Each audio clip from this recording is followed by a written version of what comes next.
What's up everyone, my name is Wesley and welcome back to my channel. For today's video, I want to share and talk about my experience going through my first full year as a UX design YouTuber and content creator. So I was recently watching one of my favorite UX design YouTubers. She goes by Aona Talks, and she recently uploaded my first full year as a UX YouTuber, and I just realized that, oh, I just went through my first full year as well. So I decided to create my own version of her concept so that way I can talk about my first full year. I think it's super important that you're able to recognize and celebrate your own wins and also just reflect on the past year and see what's happened so far. So a quick shout out to Aona Talks and her channel. If you're interested in UX design or more specifically interested in the research aspect of it, I would totally recommend her channel. Please check her out. Now for me, technically, I started this channel back in June of 2020, so it's been a little bit over a year. But I consider the year 2021 being my first full year because, you know, a lot of stuff happened with this channel this past year, whether it's my milestones and accomplishments. And I also think this was the year that I finally decided to take my channel a little bit more seriously. When I first created my first YouTube video on this channel back in June, I had no idea that my channel would be where it is today in terms of having some semi-viral videos, getting partnerships, and being able to just share my knowledge and experience with other people. And it's just crazy to think about. So with this video, I want to share with you guys everything that has happened within this past year. I'll first start talking about my accomplishments and milestones. Then I'll talk to you guys about what I've learned through this experience so far, my goals for the next year, and then I'll also give you guys tips and advices if you're looking to start your own channel someday soon. All right, let's first talk about the good stuff. So the accomplishments and milestones. So I want to talk a little bit about some of my most memorable videos that I've made so far. And the first video that I can definitely think of is my very first video that I created, which was how I got my first UX design job 3 months after my bootcamp. Yeah, so it's the first video that I've uploaded. It's the first video that I felt went semi-viral. And then it's also the video that has the most amount of views on my channel so far. Now, the crazy story about this video is that it went viral because I posted this video on LinkedIn out of all platforms. Because at the time, I didn't think LinkedIn was a social media platform at all, you know, because it has a very more professional vibe and atmosphere with the platform itself. So it was definitely kind of a gamble, me wanting to share a little bit of my personal life and just posting it on LinkedIn out of any places. So after I decided to post it on LinkedIn with zero expectations, next thing I knew, people were liking it, they were commenting on it, and they were reviewing it. And next thing I know, it has up to 20K views so far. Now, what's really cool about posting content on LinkedIn is that they have their own special analytics page where you can see the stats of the different type of people who are looking at your content. So you can look to see what company that they're working at. You can see what position that they have, what area that they're living in. And after looking at my own analytics, it was so cool to see people from LinkedIn, Microsoft, Google, people from New York, LA, people with creative director positions or UX designers, all taking a look at my content, which is kind of cool to see. The next video I want to talk about is the week in the life of a UX designer video that I made. And that was my first time doing like a day in the life concept video, and the first time me showing my professional day-to-day to the public, which can be kind of nervous and you're kind of just like, I don't know what to share or how much I can share. So it was definitely one of those things that definitely pushed me out of my comfort zones. At the end of the day, it was definitely a fun video to make because I definitely wanted to show my viewers what a realistic day-to-day looks like for a UX designer. And I think by watching these type of videos, it can definitely help you to understand if this might be the right type of career for you, because it just gives you a more realistic approach of what your day-to-day is going to look like if you decide to pursue this particular career. All right, next accomplishment, YouTube monetization. So this past October, I finally hit 1,000 subscribers, got 4,000 public hours viewed, which made me eligible for the YouTube Partner Program, which officially means that I can finally make money off of my YouTube channel, which is pretty amazing and pretty cool. Now, the thing is, like, guys, I only have about 2K subscribers. I really don't get that many views compared to a lot of the other YouTubers that you see. So I'm not rich, I'm not balling, I'm not making a lot of money. So let's definitely set our expectations a lot lower, guys, for myself. Who knows, maybe this can be something that can be a full-time job for me if I do make a lot of money out of it, but we'll wait and see. There's definitely a long journey ahead of me. All right, next accomplishment. So at the beginning of the year, I decided to take a YouTube mentorship class in order for me to, try to take my YouTube channel more seriously. And this is a class that I paid for. It was about 3 months long, and it was definitely a really cool learning opportunity and experience. Now, the mentorship class that I took is called Vloggers Academy, and it's hosted, run, and taught by a pretty big, well-known YouTuber, in my opinion at least. She goes by the Cup of TJ. She is a YouTuber, actor, and she definitely just has a lot of cool content on her hand. I would highly recommend Vloggers Academy because, she definitely went through a lot of just important information to help you get started as an aspiring YouTuber. We talk a little bit about understanding our goals and vision for our channel. She helps us to create our own content planning calendar, understanding SEO and keywords, creating engaging banners, titles, and helping us to create our own pitch kits as well for sponsorships and brand partnerships as well. Another cool aspect of this class is that you're doing this with other aspiring content creators. So some channels that are a lot bigger than mine, some that are smaller, but the main goal is for all of us to, learn together, support each other, and just get inspired by one another. So that was definitely a cool aspect of the class itself. Cup of TJ, aka YouTube Mama, I really appreciate everything for the class and everything that I learned through you. So definitely a big shout outs to you and your class, Vloggers Academy. Now, another cool accomplishments that came with my YouTube channel was me being able to provide mentorship for other aspiring UX designers and beginners. So alongside my UX job and my YouTube channel, I also decided to find a way to give back to the community by providing mentorship specifically through ADP List. And through this platform, I was able to provide free mentorship to at least 50 different people from all around the world who are all essentially trying to get into the UX design career, which is really cool just to help other people out and also just meet people from different backgrounds and walks of life. Sadly, I'm no longer on ADP List as I've moved my mentorship to a different platform called SuperPeer. So if you're looking to connect and you need some mentorship, advice, or support, please book a time with me through SuperPeer, and the link for my SuperPeer is in the description box below. All right, the last accomplishment I want to talk about is being able to get my first brand partnership. So this year, after I got monetized, I started to finally get a lot of different emails from different companies about sponsorships and partnerships. And thankfully, one of the companies that did reach out to me was GroveMade, which I'm sure you've heard about through some of my desk setup videos and some of the things that I've advertised as well. I never thought that I would be given the opportunity to do a partnership, let alone doing one with a notable company like GroveMade, where they sent me free products, gave me a promo code to advertise as well for commission. And just, in general, I just never thought that I would get to do anything that all these other YouTubers get to do through this channel. So it's definitely something I'm very blessed about, and I'm glad that I was able to do that this past year. All right, the next thing I want to share with you guys is some of the things that I've learned being a YouTuber this past year. One thing that I've really learned is that your passion can actually lead to big opportunities. So for example, video editing and creating videos, it's something that I've been doing since high school, and it's something that I've been passionate about for a really long time, but I just never did it on YouTube specifically. And to be able to combine that passion for content creating and video editing with my profession and career as a UX designer, I think that's always been something that I've been striving for, where essentially I can combine my work and my passion together.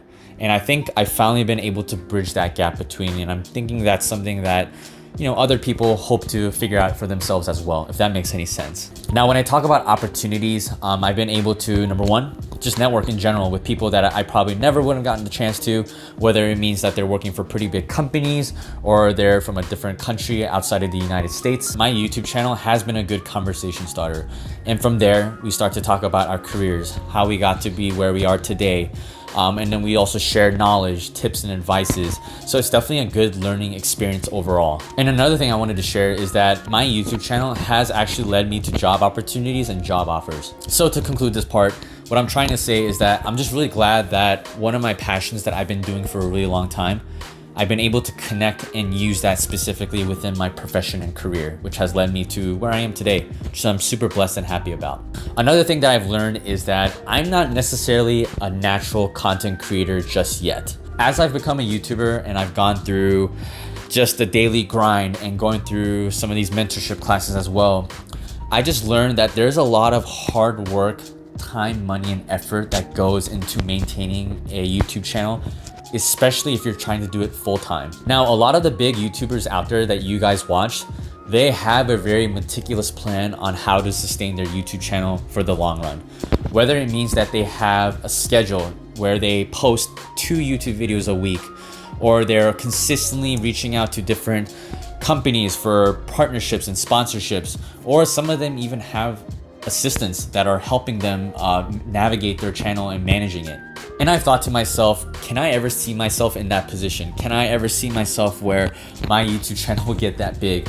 And obviously right now, no. I can't imagine that all being a full-time content creator and being able to just pop out that much content on a consistent basis. And right now, the mentality that I have with my YouTube channel, it's more of like a go with the flow. If an idea pops up, let's create a video about it, but let's not rush the process.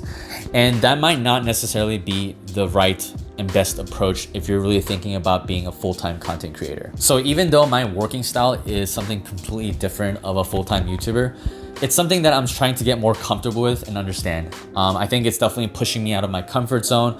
I'm definitely doing my best to have a set schedule and to pop out content on a consistent basis. And it's something that as I continue to learn, as I continue to grow my channel, it's something that I hope to grow more in specifically. And another thing that connects to my next point is just essentially trusting the process. There's a lot of aspects about being a YouTuber that you just need to gradually grow in. Whether it means getting used to being in front of a camera, trying to understand your own brand, when it comes to also knowing how to speak eloquently, I don't know. Or even if it means sharing your own personal life specifically. I know that can be a big, hard thing for a lot of people because you're trying to decide how much of your life you really want to share with other people that you honestly don't know. And it's a process because you're taking these small little steps outside your comfort zone and trying to stretch yourself and try to be something else that you could be. And I think that's just one aspect that I realized that there's no way that you can actually rush this process. It's all gradual, small little steps that you take to becoming hopefully someone that you want to be. So I don't know if that makes any sense, but I just think in general, there's a lot of aspects of this where people expect for you to be just an expert as a YouTuber, and it's not the case. And it's not the case for me specifically as well. And a lot of this has taken a lot of blood, sweat, tears, and time for me to be where I am today. Now, as 2022 approaches, and holy crap, this year went by so fast, I want to share with you guys some of my goals that I have for this upcoming year. One thing I like to do is figure out a way that I can collaborate with another UX design YouTuber. Whether it means we collaborate together to make a video, being on a podcast, or even meeting some of these people in person, I think those are all things that I would want to do just so that way I can, essentially be a part of the community and get to know people who are within my own space. So that way we can grow together, learn off of each other, and just build that community. And I think that's one thing that I've always been looking forward to, is essentially being a part of the YouTube community, but specifically being a part of the UX design YouTube community specifically. So there's definitely a huge list of people that I hope I get the chance to work with or even just talk with. And I'm crossing my fingers and I'm hoping to see what could happen. Another goal is I want to try creating more lifestyle content or something a little bit more on the vlog side, personal life stuff, etc. As a new channel that's starting off, one thing I've always worried about is how far can I go off of my personal branding? Because the type of videos that I create, it's all based off of UX design, tech, career. And I've always asked myself, if I were to create anything outside of that category, would people want to watch my stuff? Would people unsubscribe to my channel? Do people even care about who I am in terms of my own personal life? Which is a fair point, I think, especially if you're trying to be consistent with your branding and your channel. But also at the same time, I also think it's kind of a dumb mentality to have, because at the end of the day, it is your channel and you can do whatever the heck you want with it, right? And I think there's a certain aspect of me being a YouTuber and me wanting to share my life. I also want to have a way for other people to connect with me outside of UX design. I want people to connect with me through my passion, through my dancing, through content creating, etc. I definitely want to figure out a way to share my life in different aspects outside of UX design, tech, and career. Another goal for me for this channel is to find a way that I can be a little bit more authentic and to be able to show more of my personality. For example, if you watch any of my first couple of videos that I've made, or even some of the videos that I have up now, you can tell that I have a little bit more of a professional vibe and setting where I try to be as professional as possible and try not to be silly or try to show my personality. And I think I definitely want to be able to knock that down and be able to show who I really am more so, if that makes any sense. Yeah, I just want to find a way to be more natural and to show my true self without worrying about what some of these professionals might think about as they watch my video. And I think there's a sense of authenticity that will definitely come into play where people can actually appreciate it. And I think that's the thing that I want to show in the long run, just so that way if you guys were to even meet me in person, you can tell I'm just the exact same person as I am on my channel and who I am in person. So I think one thing that might help me with being more authentic and showing more of my personality is probably if I started scripting less. I do script a lot. Like, I like to write down everything that I'm going to say verbatim, and it has its pros and cons, right? Because sometimes it can be good because I can be organized and know exactly what I want to say, but also at the same time, it doesn't give you the opportunity or the way to be more, I guess, authentic, or to freestyle it a little bit more and just act more natural.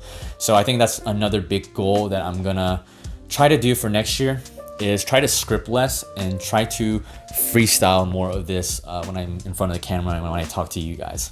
Now, the last goal that I can think of is I want to be able to get my first paid partnership / sponsorship. I know that being a YouTuber today, most of your income and money actually comes from sponsorships and partnerships, and it's not from the monetization and the money that you would get from YouTube specifically. And that's something that I'm working more on right now, whether it means creating a pitch kit so that I can send it to different companies. There's definitely a lot of business aspects of being a YouTuber that I'm wanting to learn more and more. And also, I think a goal for this channel as well is that I would like this channel to somehow become a side income for me. As I think about my future and where it could take me. So it's something that I definitely am trying to figure out in terms of balance between passion and work and making money off of it. But if I'm able to figure out the right balance between the two, then why not? Let's see where it goes. So that's something I'm trying to do as well. As you know, one of the partnerships that I did do this past year is with GrowthMade, but it wasn't a paid partnership. They sent me free products for me to review on my channel. And what I like to see is companies reaching out to me and being like, hey, talk about this product or this experience and we'll give you $1,000. I think that's the level of YouTube I would like to get to one day, and it's something that I'm working towards to now. Now, for the last part of this video, I want to share some tips and advices, especially to those who are looking to create their own YouTube channel. And these are all coming from my experience going through my first full year as a YouTuber. Now, if you're looking to create your own YouTube channel, I think the first question you want to ask yourself is, what is your goal and vision for the channel? What are you looking to create? What are you looking to share with other people? Are you there to share knowledge, share a specific type of lifestyle? Are you there to make people laugh? I think you pretty much have to find a way to bring value to your viewers, especially if you want them to keep coming back to your channel and even subscribing to the channel itself. The way I see it, if you're either super attractive or super rich, those are, I guess you could say, quick ways to get more subscribers and views. But if you have neither of them, then you gotta figure out a way to bring that value that I mentioned before. The next advice I would give is quantity over quality. And when I say quantity over quality, I'm just talking about your video uploads. You need to just start popping out video content left and right, and you have to care less about the actual quality of it. Honestly, I don't know how I feel about this because it's something that I struggle with today, because I'm always worried about what that final product is gonna look like and if people are actually going to watch it. It's so easy to get stuck in the mindset of wondering, oh man, is my video quality good enough? Is the audio good? Do I have enough music in there? Am I providing good information? These are all the small little details that essentially causes paralysis, and it gets you in the position where you'll never upload a video. So with that being said, I do believe it is important that you practice pumping out content left and right, because there's gonna be certain things that you won't really understand and learn about your channel until you actually just put it out there. You have to go through the experience, you have to go through the trial and error, you gotta get used to being in front of a camera and speaking eloquently. All this stuff It all just takes practice, and the more content you pop out and the more consistent you are with it, I think the better you will be at it later on. The last piece of advice that I will give is stop thinking too much and just do it. Because I think we care way too much about everything. We care way too much about what other people think. We care way too much about what we think about ourselves. So we put ourselves in this situation where we're thinking, oh man, like I look so dumb or stupid in this video. Oh, I'm not bringing any value to people. Oh, will people actually like what I have to offer to the YouTube world, right? And all of this essentially just creates paralysis, like I mentioned before, and you'll never get started. You'll never upload your first video, and you're just back in the same place as you were before. So definitely try to get out of that mindset and just do it. Well, that's it for today's video, you guys. Thank you for letting me share my YouTube story and experience. It's been fun making this video because I'm essentially celebrating my 1 year on being on YouTube. And it's definitely good to, you know, talk about the wins and talk about just everything that's happened before. And I really appreciate you guys being a part of the journey as well. If you like what you've seen so far, please turn on the notification bell, like this video, and subscribe to my channel so you can stay up to date with my content. All right, guys, I'll see you guys in the next video. Peace out.